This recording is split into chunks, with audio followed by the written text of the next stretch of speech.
convosco, amém? Vamos orar antes de a gente iniciar? Amém? Senhor Deus, muito obrigado pela oportunidade de estarmos vivos hoje aqui. Nós te agradecemos, Senhor, pelo fôlego, pelo ar, pela água, pela comida, Senhor, pela nossa cama. Nós pedimos, Senhor, que seu Espírito, Senhor, nos ensine segundo a sua palavra. Tem misericórdia de nós, Senhor, que somos pecadores. Te agradecemos, Senhor, pela sua graça e por ter enviado seu Filho Jesus para ter nos salvado. Nós pedimos, Senhor, que o Senhor nos ajude, nos guie, Senhor, em toda a verdade, Senhor, segundo a sua palavra. Abençoa, Senhor, e tem misericórdia de nós. No nome do seu santo Filho nós oramos. Amém. Amém, irmãos? Hoje está frio de verdade, hein? Deu para dormir gostoso, o problema é acordar, né?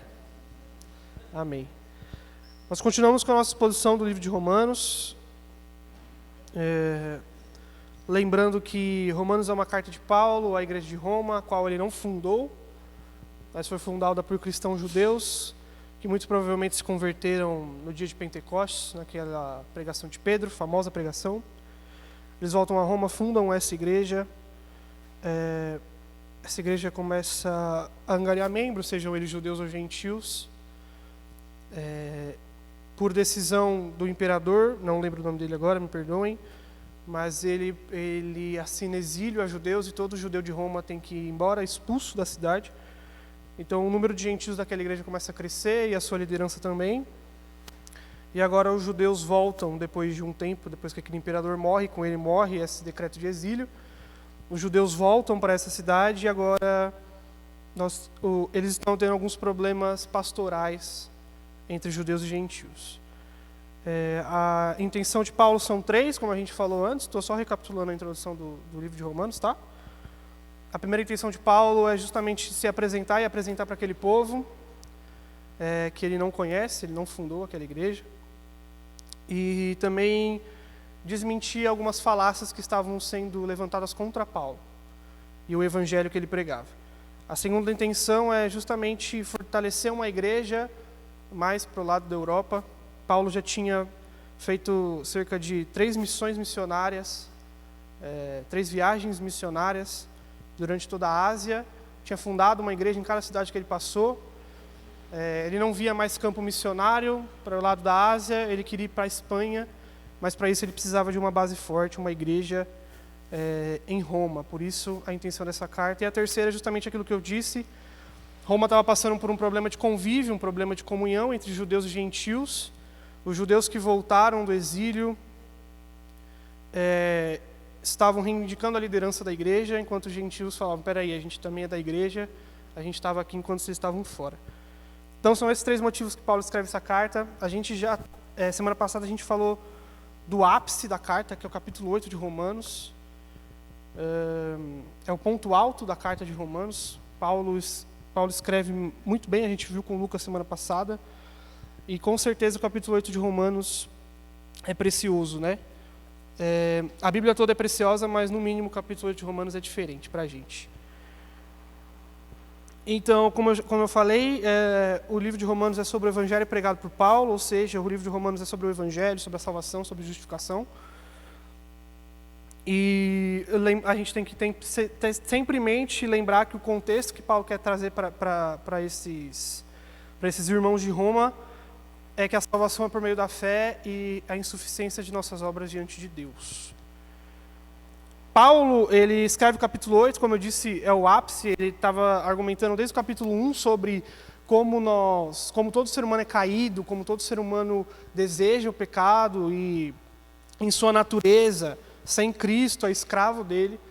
E agora, por meio da fé, quando nós cremos em Cristo Jesus, em sua obra, nós passamos agora a sermos justificados diante de Deus. Então, Deus, que por ser um Deus justo, não pode ter comunhão com o pecado, ele envia seu Filho para morrer e por meio da obra dele, nós somos justificados e agora podemos ter comunhão com Deus. É isso que diz no capítulo 5 de Romanos, agora nós temos paz com Deus, e Deus tem paz conosco. E Paulo, ele chega no ápice, no capítulo 8, de toda essa argumentação, no final do capítulo, dizendo que quem poderá nos separar do amor de Deus que está em Cristo Jesus? E agora Paulo ele vai separar 3 capítulos, que alguns teólogos, estudiosos do livro de Romanos dizem que podia... Esses 3 capítulos eles estão meio desconexos de toda a argumentação, mas para Paulo foi muito importante, esses 3 capítulos eles falam sobre Israel, e qual é o papel ou o projeto de Deus para Israel diante de toda essa justificação pela fé. E lembrando que Paulo escreve essa carta a gentios e a judeus. E por causa desse problema que havia, esse problema pastoral, e a gente diz pastoral, que é um problema de convívio da igreja, com os judeus, Paulo, durante toda a carta, a gente vê que ele usa muitos artifícios da fé judaica. Ele já usou o exemplo de Abraão, já falou de Adão, já falou da lei de Moisés, já falou de muita coisa. E agora esses 3 capítulos, 9, 10 e 11, Paulo ele vai reservar para falar sobre Israel. E a gente vai ver o posicionamento de Israel nessa salvação, nesse evangelho pregado por Paulo. E aí um alerta e uma coisa para a gente ter em mente, tá? O capítulo 9 de Romanos, ele está facilmente assim, se a gente fosse ranquear no top 10 capítulos mais complexos discutidos de toda a Bíblia. Não porque é difícil de compreensão, acho que a segunda parte do capítulo 5 com certeza é muito mais difícil de compreender, quando Paulo fala sobre os cabeças da raça, Cristo e Adão, como a gente já falou aqui, mas é complexo porque dentro do capítulo 9 a gente tem uma disputa, né, de linhas teológicas, uma das batalhas mais antigas do cristianismo moderno. E aqui no capítulo 9, Paulo vai falar sobre a soberania de Deus e como ela interage com Israel e também conosco, os gentios, né? Aqueles que não são israelitas. Hoje a gente vai falar um pouco dessa soberania, esse é o tópico do capítulo 9 inteiro, a soberania de Deus. E também a gente vai fazer a introdução hoje de 2 linhas soterológicas, e a gente fala de soterologia. Soterologia é o estudo da salvação, tá? O que a gente está fazendo aqui com o livro de Romanos é um estudo soterológico, um estudo de salvação. Como o homem chega à salvação? E a gente sabe que é por meio da fé. E essas 2 linhas soterológicas muito famosas e muito populares hoje no cristianismo, que são aceitas no cristianismo, a gente vai ter uma introdução delas e a gente vai falar um pouquinho sobre elas, tá? Lembrando que esse tema pode ser destrinchado em aulas e aulas, em meses, em anos, em décadas, e a gente só está introduzindo aqui, tá? Então, o meu incentivo sempre, incentivo do Lucas, incentivo do pastor ouça aquilo que a gente fala aqui e estude em casa, leia a Bíblia, procure conteúdo. Se tem dúvida de conteúdos, procure o pastor, procure a gente, que a gente pode indicar. Mas não se prenda só àquilo que a gente fala aqui. Interaja com a palavra, interaja com os estudos, interaja com autores que estudaram sobre isso, que com certeza vai ser para nossa bênção, amém? E aí eu queria pedir para os irmãos, calma e tranquilidade. Esse assunto ele gera muito debate, mas a gente vai com calma e todo mundo vai conseguir se entender, tá? Então vamos ao texto. Capítulo 9 de Romanos, versículo 1.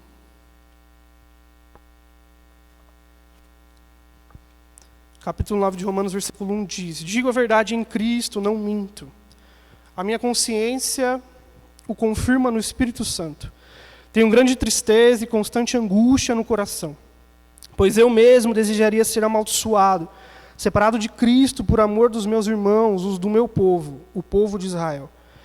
Deles é a adoção de filhos, bem como a glória, as alianças, a concessão da lei, a adoração e as promessas. Deles são os patriarcas, e deles é o Cristo, o descendente humano, o qual é Deus acima de todos, bendito para sempre. Amém. Paulo começa o capítulo 9 com uma expressão de tristeza e profunda angústia. Paulo diz que ele está tão triste, e ele traz Cristo para ser sua testemunha dessa tristeza, muito porque, talvez, a acusação que levantava contra Paulo naquela época é que ele desprezava a lei e não amava Israel. Então, nesses 2 primeiros versículos que Paulo está expressando a tristeza dele e a angústia, em relação à rejeição em massa do evangelho por conta dos judeus. Os judeus, não só naquela época, mas hoje, mas naquela época de Paulo, rejeitaram em massa o evangelho de Cristo. Tanto que rejeitaram em massa que agora as igrejas elas estavam se sentindo de gentios, pessoas que não eram israelitas. E aí Paulo traz Cristo para ser testemunha dele e atesta na consciência dele, confirmando no Espírito Santo, mostrando para os leitores de Roma como ele ama Israel. E como ele está triste e angustiado em seu espírito, porque os irmãos dele, de sangue, primos, tios, enfim, a família dele, compatriotas. E a gente tem que entender, no Brasil nós não temos essa certa noção de patriotismo. Temos aqui ou ali, ou algum sentimento, mas para o judeu, para o israelita, era muito forte isso. Essa ligação com Israel, com a descendência dele, com os irmãos de sangue, com as pessoas que compartilhavam os mesmos ideais, festas, ritos e a lei. Era muito forte isso. Então Paulo ele traz para si a testemunha, Cristo como testemunha, dizendo que quanto ele estava triste por conta dessa rejeição de Israel ao evangelho de Cristo.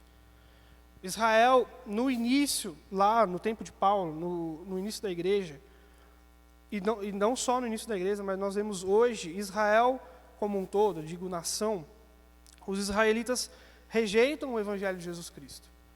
E aí Paulo está dizendo que ele está muito triste em relação a isso, profunda angústia. Tão triste que no versículo 3 ele fala que, se fosse possível, ele desejaria ser amaldiçoado no lugar deles. Trocar de lugar. Diante de todas as especulações, aqui um parênteses, quando nós fizemos sobre o espinho na carne de Paulo, temos só especulações, não temos certeza, alguns autores e alguns teólogos vão teorizar, ou seja, falar no campo da teoria, nós não temos certeza o que era o espinho na carne de Paulo, mas essa é uma possibilidade real. Os irmãos dele rejeitavam o evangelho, a família dele, assim, por sangue, por descendência de Israel, continuamente rejeitava a mensagem do Cristo ressurreto. Ele estava tão triste, tão angustiado, que ele falava que, por amor dos seus irmãos, ele desejaria ser amaldiçoado e separado de Cristo. Era como se Paulo está dizendo para a gente que, se fosse possível, ele queria que no lugar de toda Israel, ele fosse o amaldiçoado e por assim condenado ao inferno. Paulo nos lembra uma parte muito importante da história de Êxodo, quando Moisés ele sobe ao monte, ele está ali no monte, conversando com Deus, e aí o povo ele começa a fazer deuses para si, bezerros de ouro. E aí Deus vê isso, fica muito irado e avisa Moisés, o povo lá embaixo está fazendo Deus, eu vou destruir todo mundo. E aí Moisés fala, calma, eu vou lá embaixo, vou conversar com eles. Moisés vai lá embaixo, conversa, há uma morte em massa dos irmãos que se entregaram à idolatria e Moisés volta ao monte. E aí Moisés diz para Deus exatamente isso em Êxodo 32. Moisés diz, perdoa-lhes, caso contrário, tira o meu nome do livro da vida. Então Paulo lembra Moisés isso, como se colocasse diante de Deus, e se fosse possível, obviamente, é um sentimento humano, não é possível que isso aconteça. É um sentimento humano de Paulo, mas expressa o quão triste ele está. Quão triste ele está pela rejeição desse evangelho. A partir do verso 4, Paulo ele vai falar dos diversos privilégios que o povo de Israel recebeu de Deus. Diversos privilégios. E aí, a gente pode elencar eles seguindo o versículo. Primeiro ele fala o seguinte, deles é a adoção de filhos. O primeiro privilégio é, Deus escolheu a descendência de Abraão para ser povo dele na terra. Ele adota essa nação, essa descendência por meio de Abraão como filhos. Então, deles é a adoção. Segundo, bem como a glória. Por 2 vezes eles receberam a glória manifesta de Deus. Primeiro no tabernáculo de Moisés, quando a nuvem descia e Deus habitava ali. E segundo no templo, com Salomão. Então, bem como a glória, é como eles receberam a glória de Deus visivelmente. Em terceiro, as alianças. As alianças que Deus fez com o seu povo por meio de seus pais, Abraão, Isaque e Jacó. Eles receberam. Eles são o povo que receberam a aliança de Deus. A concessão da lei. eles foram um povo que receberam a lei expressa de Deus, escrita, revelada. Deus escreveu na tábua para entregar para Moisés. Não só na tábua, mas em todas as outras legislações, que é o outro ponto, a adoração. Para eles foi revelado qual é a forma de adoração que o Deus verdadeiro aceita. Sacrificial, naquela época, sacrificando animais por conta do seu pecado, e fazendo essa adoração. Em sexto, as promessas, todas as promessas do Messias que viriam foram confiadas e entregues a Israel. Nenhum outro povo ouviu sobre isso. Eles que ouviram. Haverá de vir um Messias, o Filho de Deus, e ele reinará sobre a terra. Deles são os patriarcas, no versículo 5. Os patriarcas da fé, aqueles pelos quais Deus fez aliança com os antepassados israelitas. E por último, no 8, e deles o Cristo é descendente humano. O povo deles recebeu a honra de ter a descendência, por descendência, Cristo. Cristo é da família deles. Cristo era primo deles, Cristo era sobrinho deles, Cristo era da família deles, por parte humana. Então a gente vê que Israel recebeu diversos privilégios. Privilégios que outros povos da terra não receberam. Deus não fez isso com nenhum outro povo. Deus escolheu Israel, essa nação. E isso endossa mais a tristeza de Paulo. Um povo que recebeu tanto, rejeita agora a confirmação da lei dos profetas, que é Cristo Jesus. E aqui, no restante do versículo 5, Paulo ele vai falar, deles são os patriarcas, e deles o Cristo é descendente humano, o qual é Deus acima de todos, bendito para sempre, amém. Essa parte é muito importante, por mais que possa parecer, possa passar de vista da gente. Paulo ele está afirmando uma verdade inegociável da nossa fé. Aqui a gente tem que prestar atenção. Lembra quando a gente falou da diferença entre heresia e termos opiniões e linhas teológicas dentro da palavra de Deus? Isso aqui, o que Paulo está falando e o que a gente vai falar agora, não é de opinião, é uma verdade. Paulo está falando o seguinte: Cristo é descendente humano. Depois da vírgula aqui na minha versão, Paulo vai falar, o qual é Deus acima de todos, bendito para sempre, amém. A verdade inegociável que a gente tem aqui, e que a gente tem que se atentar em relação a falsas doutrinas que podem vir ao nosso ouvido é, Cristo era plenamente homem e Cristo é plenamente Deus. Ele tinha essas duas naturezas dentro dele. Como, Abner? Não sabemos, mistério da fé. Mas nós sabemos, e por termos certeza, de em vários outros versículos, e incluindo o capítulo 9 e o versículo 5 de Romanos, que temos certeza de afirmar que Cristo era plenamente um homem, humano, nascido de virgem, criança, adolescente, passou, cresceu. E também era plenamente Deus, desde a eternidade até a próxima eternidade. Então, a gente tem que se atentar a isso, porque hoje nós temos diversas falsas doutrinas que tentam abalar esse fundamento. E a gente tem que prestar atenção. Cristo é plenamente homem, Cristo é plenamente Deus, irmãos. Isso não se negocia. E aí é que, antes de a gente continuar, eu vou entrar no meu parênteses para a gente introduzir essas duas linhas soterológicas. De novo, soterologia é o estudo da salvação. E essas duas linhas que são muito populares dentro do cristianismo. Então a gente vai, por hora, se distanciar um pouco do texto para a gente verificar essas duas linhas, introduzir elas e depois a gente volta com uma proposta, tá? Então a gente se distancia um pouco do texto e a gente vai entender um pouco de história da igreja. Lá em 1517 inicia um ponto, uma reforma, o que a história e a igreja chama de reforma protestante, do qual a gente desejo nosso trazer essas aulas aqui para vocês, a gente vai explicar o que aconteceu. Mas em 1517, Martinho Lutero ele inicia uma reforma contra o sistema religioso vigente da época. Os motivos, novamente, nós vamos ver depois, mas a gente tem que ter em mente que iniciou-se essa reforma protestante. E aí, Lutero inicia essa reforma em 1517, só que ela se espalha pela Europa inteira. Não se concentrou somente em Lutero e onde ele estava, pessoas de vários lugares, várias cidades da Europa ouviam o que Lutero tinha feito e falavam, peraí, tem algo estranho e errado com a religião dessa época. E a Reforma Protestante, ela se inicia como se fosse queimando palha, realmente, por toda a Europa. Foi em todo lugar da Europa. Pouco tempo depois de Lutero, surgem dois personagens muito importantes para a Reforma. E aí Lutero estava lá na Alemanha, ele fez essa reforma lá na Alemanha. E aí, na Suíça, surgem dois importantes personagens, importantes figuras históricas para a Reforma Protestante, para a consolidação da Reforma, que é João Calvino e Zwinglio, dois teólogos suíços. E aí, nós temos a consolidação da Reforma em todos os lugares. E, por ser uma reforma teológica, protestante, por assim dizer, tinha muitas ideias vindas contra o sistema religioso da época. A Igreja Católica Apostólica Romana, ela dominava não só a religião da Europa, mas sim o Estado também.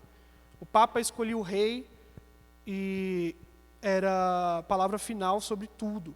Então, inicia essa reforma e essa revolução contra o sistema religioso. E aí, João Calvino, ele se destacou no meio dessa reforma por sistematizar, ou seja, organizar todas as ideias e pensamentos que estavam ocorrendo durante a Europa inteira. Então, a galera, ela se reunia, os teólogos, os pastores, que eram padres, a maioria deles, se reuniam e pensavam e confabulavam diante da palavra de Deus o que era certo para a religião cristã. E aí Calvino foi responsável, por ser um homem extremamente inteligente, de organizar essas ideias, escrever elas. E Calvino escreveu sobre muita coisa mesmo. Ele escreveu sobre como o cristão ele deve se relacionar com as coisas desse mundo, como nós vivemos para a glória de Deus. Calvino escreveu o que eles chamam de um catecismo para crianças, para explicar a fé cristã para crianças. Ele escreveu muita coisa. E escreveu também sobre eleição e predestinação. E por mais que Calvino tenha escrevido por muita coisa, hoje nós atrelamos principalmente ele a isso, mas aí nós vamos explicar o porquê. A isso eu digo a eleição e a predestinação, nessa linha soterológica. E aí, um pouco tempo depois que a reforma se inicia, e depois que Calvino morre, a reforma continua. E depois que os primeiros reformadores morrem também, Martinho Lutero. Martinho Lutero também já tinha morrido. A reforma ela continua na igreja consolidada, e não só na igreja, mas também ela afeta a sociedade daquela época, de forma que só Deus podia fazer. Um pouco tempo depois, Jacó Armínio, ele aparece e ele era teólogo na Holanda, e depois da morte de Calvino, ele é indicado para ser bispo de uma cidade da Holanda. E aí, Armínio, ele levantava vários pontos de discordância em relação à reforma protestante. Ele tinha várias ideias contrárias à reforma que tinha já se consolidado, não só por meio de Calvino, mas por meio de Martin Bucer e extremamente outros reformadores. Como eu disse, foi em muitas cidades da Europa, não foi em um lugar isolado. Então, Armínio se levanta com algumas ideias contrárias. E aí, isso começou a ser um reboliço naquela cidade da Holanda e na Holanda por um geral. Como eu disse, naquela época, a Igreja Católica e o Estado, ou seja, o governo, eles eram muito ligados. E a Reforma Protestante ela vem justamente para quebrar isso. A Reforma Protestante acreditava que os dois deviam ser independentes e fiscalizadores um do outro. A Igreja fiscalizava o governo fiscalizava a Igreja. Mas, como ainda esse resquício de algo junto era muito próximo daquela época, ou seja, há 50, 60 anos atrás, aquilo ainda era unido, um reboliço em assuntos de igreja era um reboliço em assuntos de governo. Então, príncipes e reis se envolveram nesse reboliço. Armínio estava levantando ideias contra a ideia da reforma protestante. Só que Armínio ele morre muito cedo. Ele morre no meio desse reboliço e não consegue consolidar essas ideias. Os seguidores de Armínio, portanto, juntando isso num documento e apresentando como protesto contra a igreja reformada da época, eles levantam 5 pontos que hoje nós chamamos de 5 pontos arminianos. E lembrando que a gente está falando aqui sobre soteriologia, ou seja, salvação. Tá? Então, os 5 pontos arminianos que os seguidores de Armínio levantam, novamente uma ideia contra as ideias reformadas da época, era o primeiro ponto, livre-arbítrio. Para Armínio e para os seus seguidores, na visão deles sobre a Bíblia, todo ser humano tem a liberdade para escolher pecar ou não pecar, e tem a liberdade para escolher entre Deus ou não. Esse é o primeiro ponto de Armínio. O segundo ponto é a eleição condicional. Deus elegeu por meio de sua presciência. O que é presciência? É o atributo de Deus de conhecer as coisas de antemão. Tudo o que vai acontecer na face da terra, Deus já sabe o que vai acontecer, porque Ele é onisciente. Então, Deus elegeu os seus, e a eleição ela é algo que aparece durante toda a Bíblia, Efésios, Romanos, e por aí a gente vai ver. Para os seguidores de Armínio, no segundo ponto, Deus elegeu por meio de sua presciência aqueles que viriam a crer em Cristo. Então, Deus elege com a condição de crer, que é a eleição condicional. O 3 é a expiação universal. Cristo morreu por todos os homens e todos têm a oportunidade de serem salvos. Esse é o terceiro ponto de Armínio. O 4 é a graça resistível, ou seja, o ser humano pode resistir à graça de Deus. Exposto a esta graça por meio do Espírito Santo, o homem pode resistir e negar a graça de Deus. E o 5º ponto é que o homem pode cair da graça. O homem pode ser salvo, mas se ele não perseverar nessa salvação, ele pode declinar e cair desse estado de salvo por Deus. Eles reuniram aquele documento, apresentaram como protesto em frente à Igreja Reformada, da Holanda principalmente, mas como um todo. E apresentado esse documento, os líderes reformados eles ficaram no alvoroço.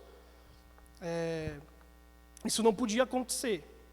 Então eles reuniram uma assembleia que ficou famosa, chamada Sínodo de Dort, uma cidade da Holanda. Eles reuniram muitos líderes reformados da igreja da época para fazer um documento contraposto a esse posto dos seguidores de Armínio. E eles colocaram também os 5 pontos para refutar os 5 pontos que os seguidores de Armínio tinham escritos. Então, como nós temos os 5 pontos de Armínio, nós temos os 5 pontos de Calvino. E aí, notem, irmãos, que nem Calvino e nem Armínio escreveram 5 pontos. Foram depois da morte deles. Foram algo consolidado. E vamos aos 5 pontos de Calvino. Nós falamos 5 pontos de Armínio, vamos falar os 5 pontos calvinistas, que são conhecidos mundialmente por tulipe. E tulipe é por causa, em inglês, da inicial de cada ponto. Se forma tulipe, e aqui no Brasil a gente é conhecido como tulipa, né? A tulipa de Calvino. Mas vamos aos pontos de Calvino. O primeiro ponto de Calvino é a depravação total. Todos os homens fora de Cristo são escravos do pecado em todas as áreas da sua vida. Ou seja, o pecado colocou em miséria toda a área da vida do homem. E por ter colocado em miséria toda a área da vida do homem, ele não tem poder de exercer sua própria vontade. Ele é escravo do pecado. Ele não pode escolher a Deus por si só, porque ele caiu em depravação total, quando Adão comeu o fruto. O segundo é a eleição incondicional. Para os calvinistas, o pré-conhecimento de Deus, ou seja, a presciência que falamos, não é baseada naquilo que viria a crer, mas é baseada na vontade dele. Deus elege, novamente, eleição é um termo bíblico, não é um termo dessas linhas teológicas. Deus elege aqueles que viriam a crer em Cristo por meio da sua vontade. Deus escolhe aqueles que viriam ver a Cristo. O terceiro ponto é a expiação limitada. Ela diz que Cristo morreu somente por aqueles que Deus elegeu e não por todos, fazendo assim da morte de Cristo, para os calvinistas, 100% eficiente, porque em Cristo morreu, será salvo, e portanto, para os calvinistas, a morte de Cristo foi eficiente. O quarto ponto é a graça irresistível. Para o calvinismo entende que a graça não pode ser parada ou impedida. Então, apresentada ao ser humano e ao coração descoberto dos olhos, ela é irresistível e regenera o homem para viver para Deus. Aquele homem que era depravado do pecado, do primeiro ponto, ele é regenerado pela graça e agora passa a querer as coisas de Deus. Esse é o quarto ponto da graça irresistível. E o quinto ponto é a perseverança dos santos. Para o calvinismo, como a salvação é inteiramente obra de Deus, a perseverança também é obra de Deus. Então, Deus é responsável por completar a boa obra que se iniciou em cada crente. Essas duas linhas, como eu disse, nasceram de conflito lá em 1600 e bolinha, e hoje estão em conflito ainda. E aí tem gente que é tolerante ao outro lado e tem gente que é intolerante ao outro lado. Por isso, a importância de nós lermos a palavra de Deus e tomarmos para nós aquilo que, segundo a palavra de Deus, é bom. A palavra de Deus cita em Atos, os bereanos, os apóstolos, eles pregavam, e os bereanos, que era um povo chamado assim, de bereanos, quando o apóstolo pregava, eles chegavam em casa e liam para ver se estava ali. Então, o importante é a gente ler esse tipo de coisa, e aí também há uma certa resistência também, eu não sou arminiano nem calvinista. E tudo bem, essa conotação é justamente só para exemplificar linhas, pensamentos. Não é por categoria. Vai ter uma categoria de calvinista no céu, uma categoria de arminiano. Não, é justamente só para exemplificar. Para você não chegar, o que você pensa de salvação? E você explicar todos os pontos que você pensa. Não, você fala, eu concordo mais com Calvino, eu concordo mais com Armínio. Então, esses pontos eles são somente para exemplificar, para deixar mais fácil da gente transmitir conhecimento e se comunicar. Apresentadas essas duas linhas, que hoje, dentro do capítulo 9 de Romanos, elas brigam, e vão brigar até o dia da morte de todo mundo, é muito debatido essa parte, e aí, os arminianos eles acreditam que, no restante do capítulo que a gente vai ver, e lembrando que o capítulo 9, 10 e 11, Paulo está falando sobre Israel. Para os arminianos, o capítulo 9, Paulo está dizendo de como Deus elegeu o povo de Israel no sentido de povo, não para a salvação. Então, a gente vai ver no restante do capítulo que Paulo ele vai falar muito de como Deus escolheu aquele povo de Israel e ele escolheu as pessoas para serem descendência desse povo. E aí, os arminianos acreditam que isso é somente para ser povo, com um propósito de propósito mesmo. Como se Deus elegesse aquele povo para cumprir uma função, e não que Deus elege indivíduos para a salvação, assim como acreditam os calvinistas. Já os calvinistas dizem que Paulo está falando de como Deus escolhe os seus para mostrar misericórdia. Tanto dentro de Israel, como Paulo vai exemplificar nos versículos, como dentre os gentios que somos nós. Pelo tempo e por eu, Abner, ver um ponto melhor na perspectiva calvinista, eu vou propor para vocês que eu apresente hoje a versão calvinista da história do capítulo 9 de Romanos. Eu vou mandar a gente vai falar muito sobre predestinação aqui. Eu prometo lembrar, mas eu vou mandar em Perguntas Bíblicas um vídeo do pastor Luciano Subirá. Ele não fala sobre o capítulo 9 de Romanos, ele fala sobre predestinação, mas a visão dele vai ser um bom ponto contrário àquilo que eu vou apresentar para vocês hoje. Então é importante que eu incentivo vocês a ouvir aquilo que a gente vai conversar hoje aqui, e a também ver o vídeo sobre predestinação, um lado arminiano sobre predestinação, e aí os irmãos tirem a conclusão que bem entender, tá? Obviamente, estão dentro da Bíblia. Lembra do que a gente falou do versículo 5? Do que não é inegociável? Cristo é Filho de Deus? Isso aqui é negociável, tá? Apesar de um ponto ou outro um lado falar que o outro está errado, o outro lado falar que o outro está errado, estão dentro da palavra de Deus, então eu, Abner, acredito que nós temos essa liberdade de escolher pelas duas linhas, tá? Então, como eu disse, hoje a gente vai falar da perspectiva calvinista sobre o capítulo 9 de Romanos, e depois a gente vai conversar, tá? Então, tenha misericórdia de mim. Vamos lá, no verso 6 ao 9. Deixa eu beber uma água que eu falei demais. Romanos 9, versículo 6.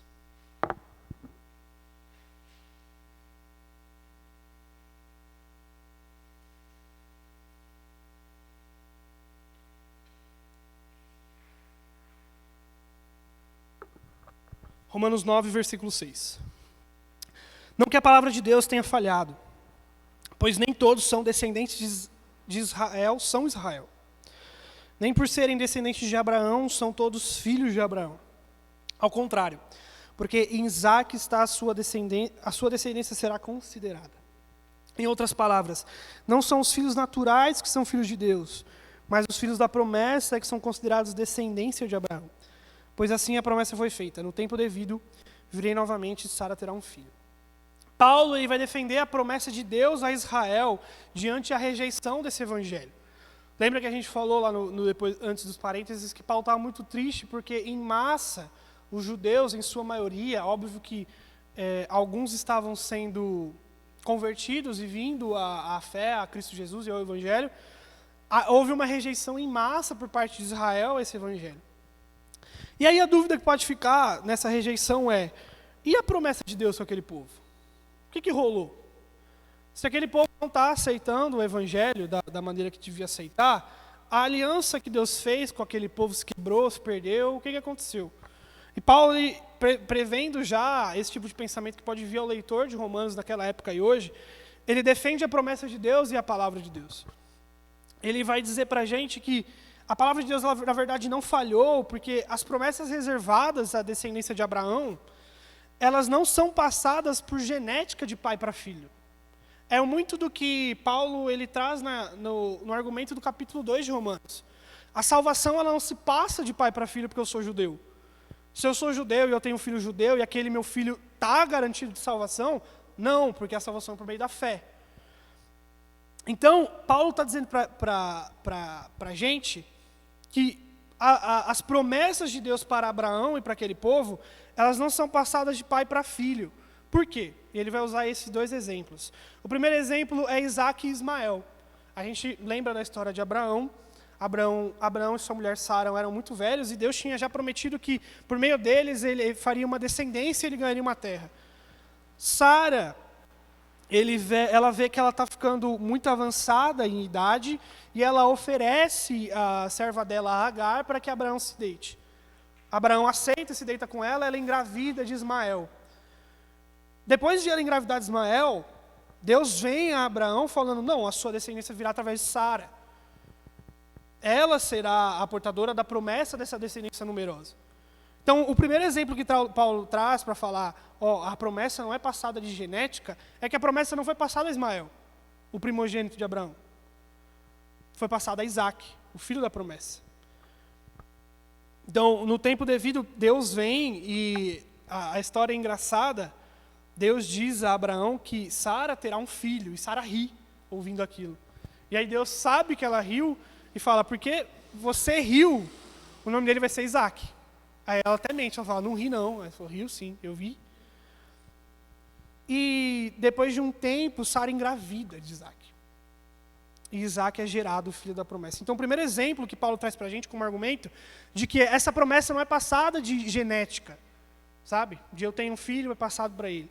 É passado, e aí vai começar o ponto da soberania de Deus e da eleição, mas nós vamos ver mais para frente.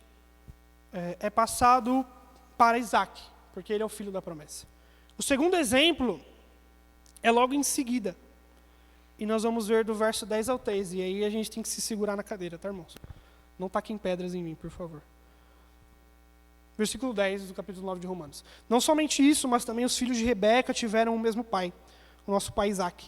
Todavia, antes que os gêmeos nascessem ou fizessem qualquer coisa boa ou má, a fim de que o propósito de Deus conforme a eleição permanecesse, não por obras, mas por aquele que chama, foi dito a ela, o mais velho servirá ao mais novo, como está escrito, amei Jacó, mas rejeitei Saul.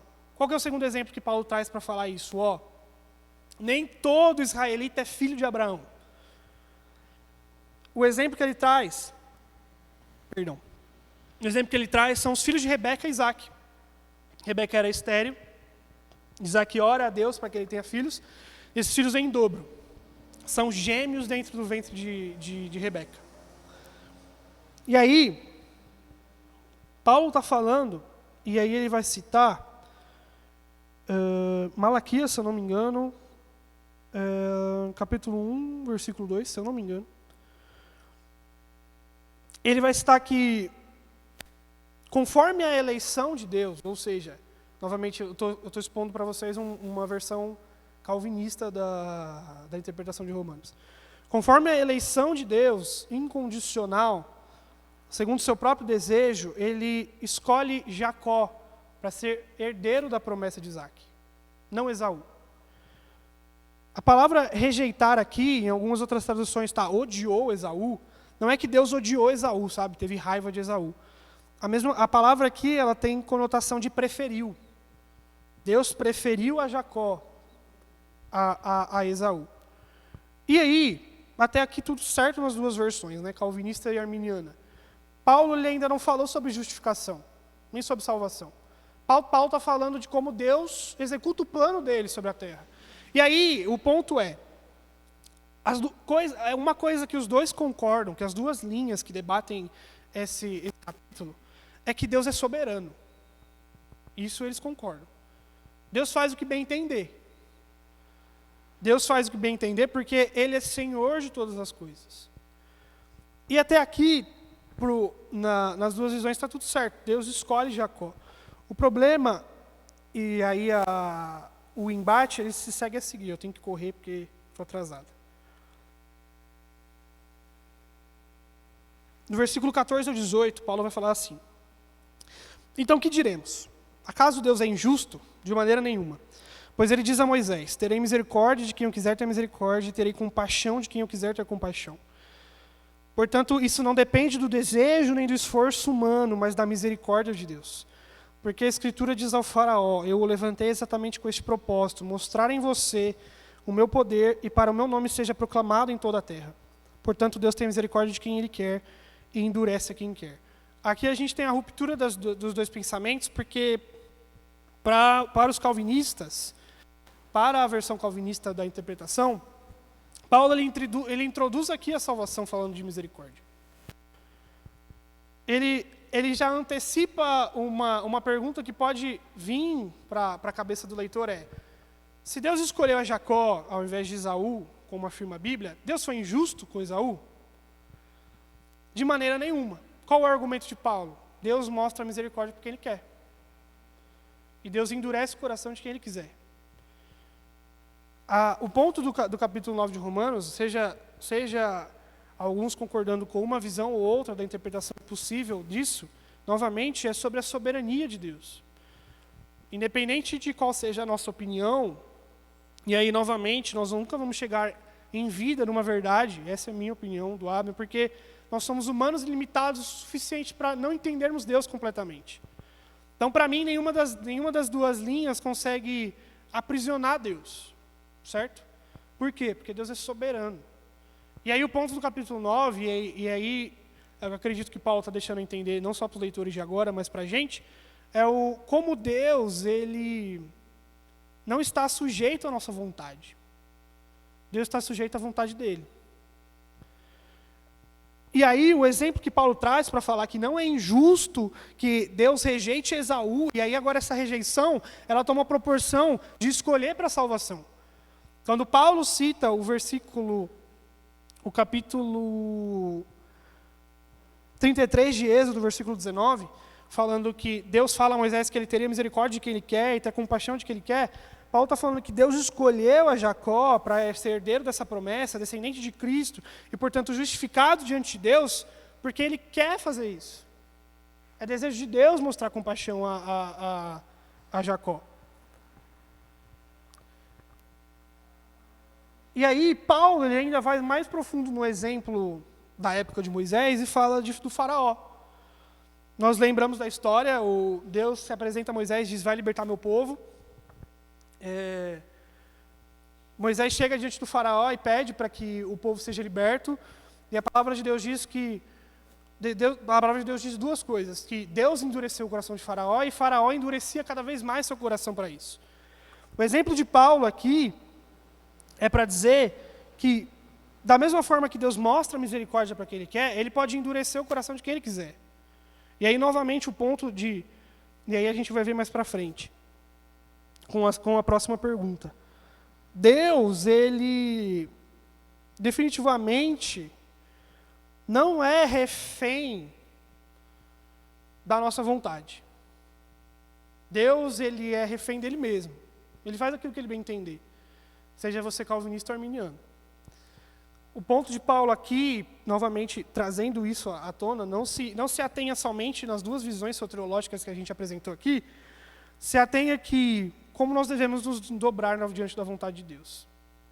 Porque a palavra de Deus, ela mostra, não só aqui, mas em muitos outros lugares, que Ele não dá satisfação para ninguém. Ele faz aquilo que bem entender, porque Ele é Deus. E aí, falando de endurecimento,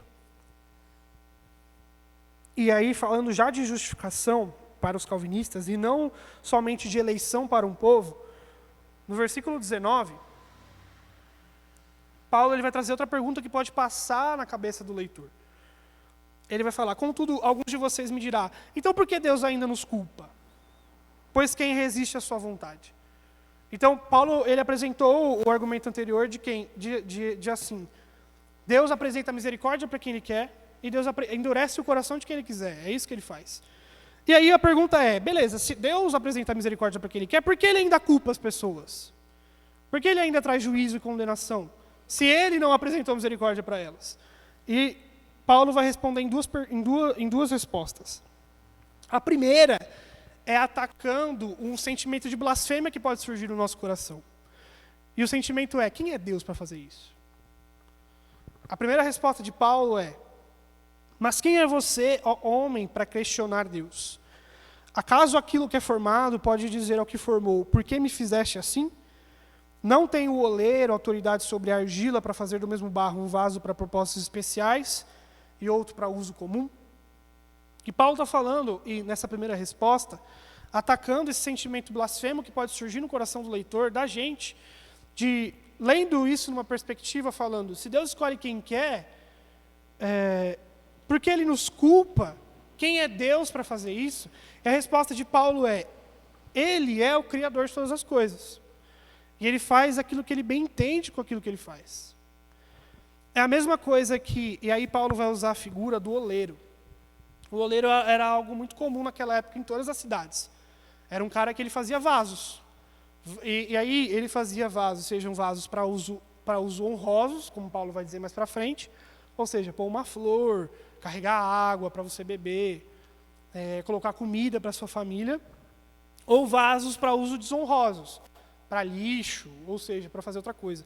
E aqui o argumento de Paulo é, o barro vai virar poleiro e vai falar, você não sabe o que está fazendo?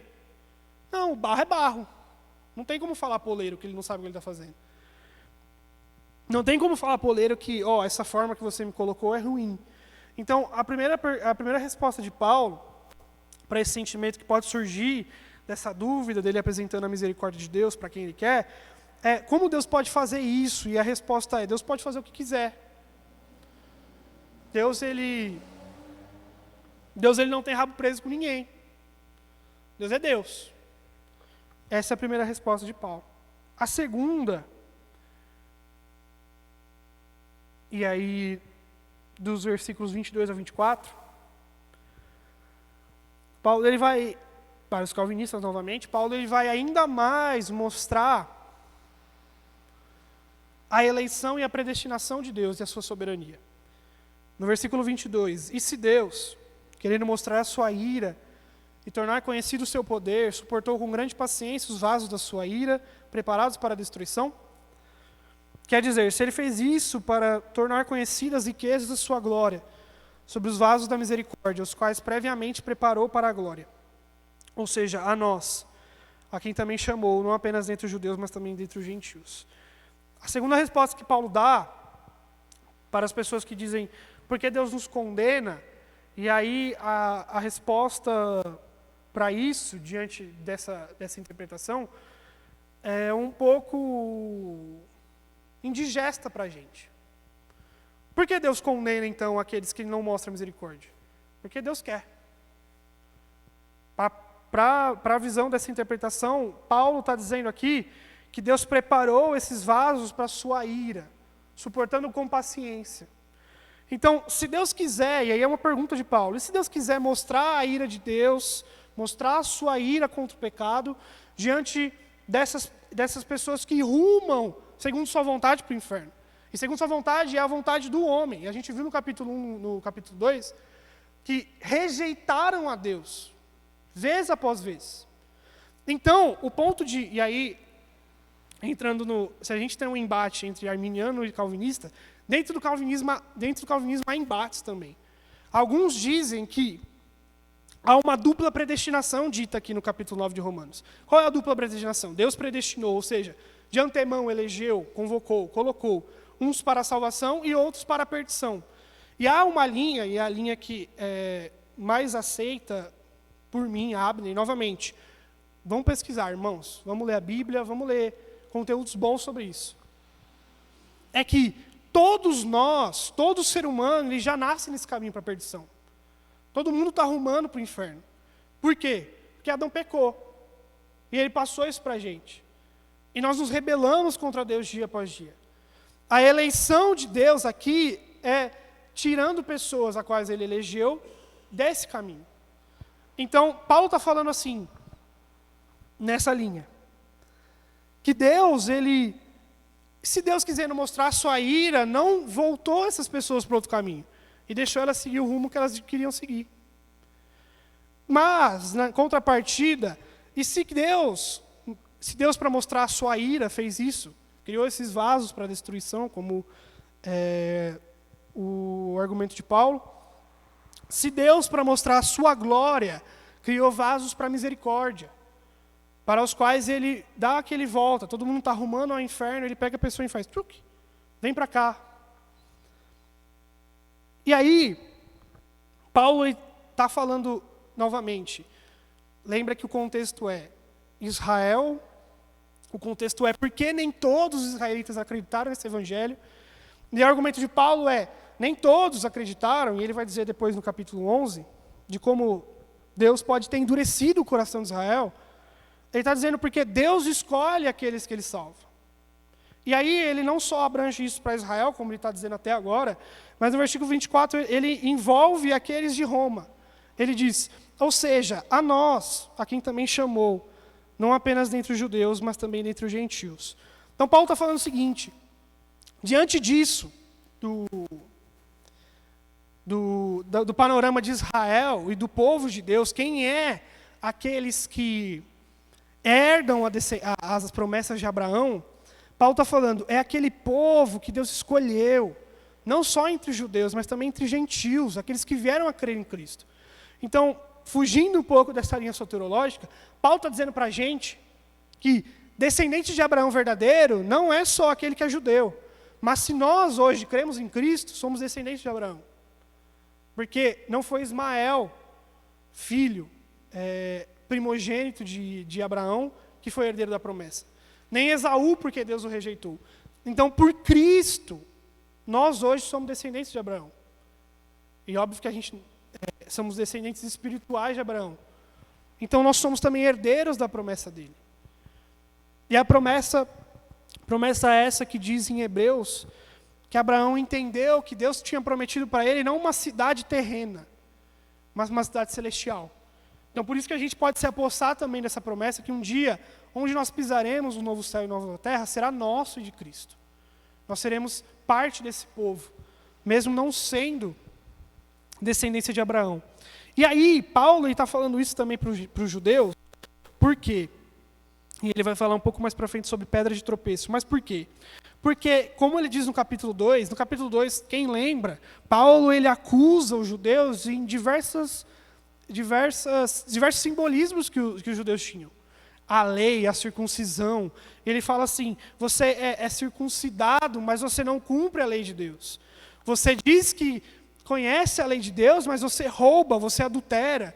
Então, por quê? Porque o judeu, ele colocava confiança de que ele era descendência de Abraão, ou seja, herdeiro da promessa, salvo por Deus, justificado diante disso, na sua descendência. Por que você é salvo? Meu pai é judeu, eu sou judeu. Paulo está dizendo que não. Salvo, ou seja, povo de Deus verdadeiro, é quem crê em Cristo Jesus. Povo de Deus verdadeiro, para os calvinistas, é quem Deus elegeu para crer em Cristo. Como ele diz isso? Ele exemplifica melhor no versículo 25 até o 29, citando 2 profetas. Ele fala assim, ó, como ele diz em Oséias: chamarei meu povo a quem não é meu povo, chamarei minha amada a quem não é minha amada. E acontecerá que no mesmo lugar em que se lhes declarou, vocês não são meu povo, eles serão chamados filhos do Deus vivo. Paulo está cutucando os judeus, porque os judeus acreditavam fielmente que os gentios, aqueles que não tinham a lei expressa de Deus, eles estavam perdidos para sempre. Paulo está falando para eles que Deus chamou eles de meu povo. Aqueles que eles consideravam imundos, hereges, rebeldes a Deus, Deus os chamou de meu povo. Então, como a gente vai ver depois também, é meio que para trazer ciúmes para o coração de Israel. Para acordar o israelita, falar, irmão, acorda. Você precisa colocar a tua esperança, a tua salvação, não na tua descendência genética. Não porque você é filho de Abraão. E trazendo para nós um pouco dos dias de hoje, porque parece distante, é falar assim, ó, você é salvo não porque você é filho de crente. Não porque seu pai e sua mãe vêm para a igreja e você foi criado na igreja. Você é salvo porque crê em Cristo Jesus. É assim que consegue salvação. Não, Paulo está cutucando esse povo, dizendo, ó, lembra aquele povo que vocês achavam que era impuro, imundo? O profeta Oséias, lá atrás, está falando que Deus ia chamar eles. Que Deus ia tirar um povo dele, no povo que não era dele. Que Deus ia amar aquela pessoa. E Deus chamaria de amada quem não é amada. E aí o exemplo de Oséias é muito importante. Eu tenho que correr de verdade. Eu já passei do tempo. O exemplo de Oséias é muito importante porque... Quem lembra da história de Oséias? Deus manda que ele case com uma prostituta. E aí, Paulo está dizendo agora para a gente, citando o povo gentil como minha amada, nesse exemplo de Oséias, que nós éramos essa prostituta. Deus, por graça, nos casou conosco, mesmo que nós éramos infiéis a Ele. O segundo exemplo que Paulo vai trazer do profeta Isaías, no versículo 27. Isaías exclama com relação a Israel: embora o número dos filhos de Israel seja como a areia do mar, apenas um remanescente será salvo. Pois o Senhor executará na terra a sua sentença rápida e definitivamente. Versículo 29, como disse anteriormente Isaías: se o Senhor dos exércitos não nos tivesse deixado descendentes, já estaríamos como Sodoma e semelhantes a Gomorra. Então, Paulo exemplifica depois, agora, com esses 2 versos, dizendo que o remanescente, e aí novamente, voltando para a perspectiva calvinista da história, esse remanescente que será salvo é o remanescente do Israel verdadeiro. Aqueles qual Deus elegeu, Deus escolheu. E aí o ponto do versículo 29 é muito importante para a gente entender. Como disse anteriormente Isaías, se o Senhor dos exércitos não nos tivesse deixado descendentes, já estaríamos como Sodoma e semelhantes a Gomorra. A comparação do profeta Isaías é que, se Deus não tivesse guardado esse remanescente fiel, aqueles a qual Deus, novamente, para os calvinistas, persevera por eles e com eles, toda a descendência de Israel estaria semelhante a Sodoma e Gomorra. Esse é o argumento de Paulo aqui. E aí, para a gente terminar, fugindo um pouco dessa história calvinista e arminiana, falando novamente sobre o conceito e o contexto do que é o livro de Romanos, Paulo ele vai dizer no verso 30, que diremos então? Os gentios que não buscavam justiça, a justiça que vem da fé, a obtiveram. Israel, porém, que buscava a lei, que trouxesse justiça, não a alcançou. Por que não?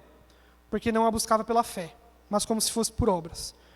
Eles tropeçaram na pedra de tropeço, como está descrito: eis que ponho em Sião uma pedra de tropeço, e uma rocha que faz cair. Aquele que nele confia jamais será envergonhado. Paulo está falando para a gente o seguinte, e para os judeus. E aí, depois eu falo a mensagem que a gente pode tirar disso. Paulo está falando para os judeus que Vocês buscaram a Deus e essa justiça durante toda a história de Israel. Mas o problema é que vocês buscaram por obras. E como a gente já viu, por obra, ninguém é aceito diante de Deus. Mas agora, esses gentios que vocês consideravam impuros, estão obtendo essa justiça por meio da fé. Por meio da fé em quem? Na pedra de tropeço. Quem é a pedra de tropeço? Jesus Cristo, Filho de Deus. E por que ele é pedra de tropeço para os judeus? Justamente por isso. E aí, não só para os judeus, mas para a gente hoje. Jesus pode ser uma pedra de tropeço. No seguinte sentido, não podemos confiar nas nossas obras. Se confiarmos nas nossas obras, a pedra de tropeço vai fazer a gente tropeçar. Porque Jesus deixa claro que para chegar ao Pai tem um caminho só. E não é com as próprias pernas. É por meio dele.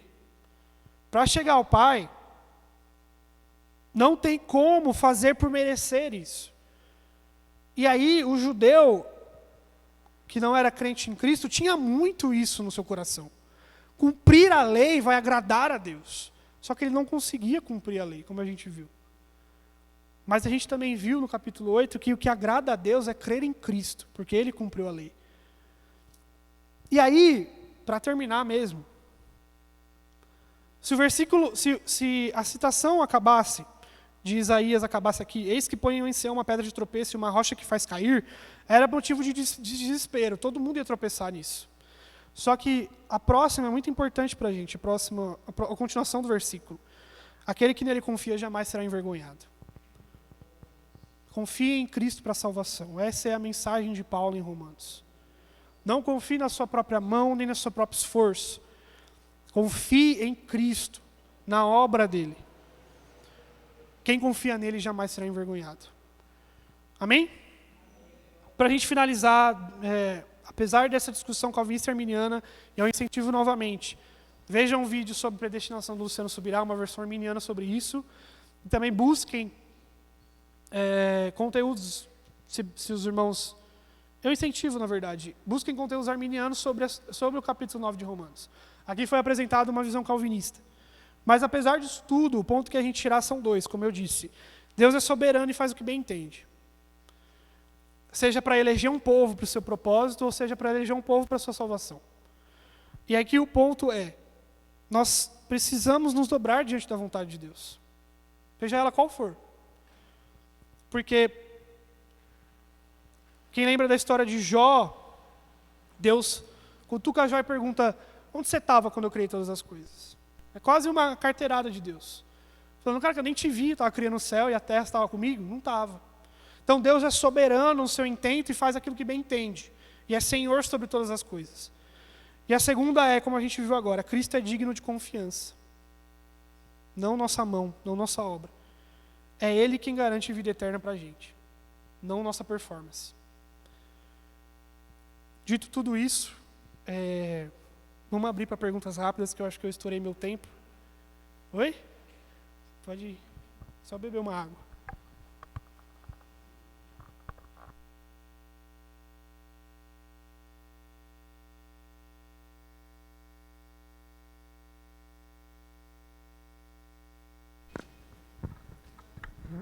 Paz, bom dia, paz, irmãos. Então, não era bem uma pergunta, era contar praticamente era um testemunho. Quando meu pai faleceu, eu estava numa campanha bem forte para poder ganhar para Jesus. E eu chorava muito, muito, muito, muito. Aí ele morreu. Aí eu consolei o Paulinho assim, Paulinho chorou muito também, consolei o Paulinho. Papai do céu levou o vovô para o céu, então não tem que fica tranquilo. Mas eu fugia deles e ia para o quarto chorar. Chorava muito. E aí, quando vi, ele entrou no quarto e baixou, estava baixadinha chorando. Ele baixou, olhou para cima, você não falou que o papai, vovô foi para o céu, por que você está chorando? E eu chorava muito, e Deus me consolou nesse capítulo. Aí, nesse capítulo, o Senhor parou o meu choro, porque eu chorava muito, muito, muito.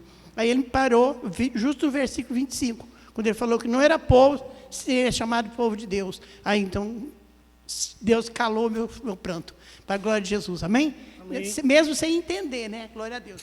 Amém, glória a Deus.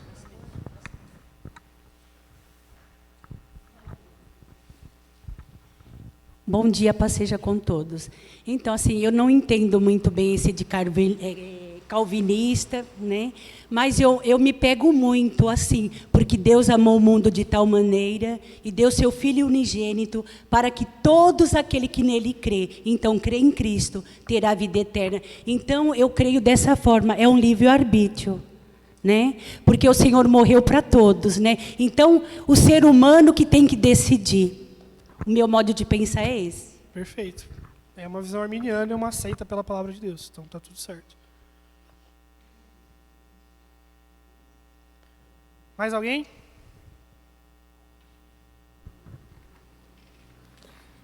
Paz, queridos. Então, quer dizer que, resumindo o que você disse, Deus é um Deus de propósito. Ele faz pessoas para honra e pessoas para desonra, porque Ele é Deus. É certo? Perfeito. Apesar das duas interpretações, é isso que o texto diz em sua essência. E aí, novamente, o texto é sobre a soberania de Deus. E apesar dessa briga, ambos lados concordam que Deus é soberano. Deus faz o que Ele bem entende. E não é papel nosso questionar em blasfêmia, no sentido de quem é Deus para fazer esse tipo de coisa. Deus é Deus. A gente é criatura e Ele é criador. Então é isso mesmo, Deus ele faz aquilo que Ele bem entende, Ele é soberano sobre as coisas. Mais alguém? Tudo certo? Prometo enviar o vídeo do Luciano Subirá lá. Por favor, vejam. Tirem suas próprias conclusões. Semana que vem nós estamos com o Lucas aqui para o capítulo 10, falando mais sobre Israel, e Paulo vai falar mais sobre isso. E vamos orar para a gente ter um culto abençoado, amém? Senhor Jesus, muito obrigado pela sua palavra. Nós te agradecemos porque o seu Espírito escreve sobre os nossos corações ela, nos ensina. Minha oração, Senhor, é que o Senhor nos ajude, Senhor, a praticarmos a sua palavra durante o nosso dia, durante a nossa semana. Nos ajude a entender, Senhor, a sua soberania, de como o Senhor é soberano sobre as coisas e não precisa dar satisfação daquilo que faz a nós. Nos ajude também a entender, Senhor, de como Cristo é suficiente para a nossa salvação, de como confiar nele, nós não seremos envergonhados diante de você. Abençoa o nosso culto, ouve a nossa oração, nossa súplica e ação de graças. Por meio do seu Santo Filho, nós nos achegamos a você, te agradecendo e te bendizendo. Amém. Deus abençoe, irmãos.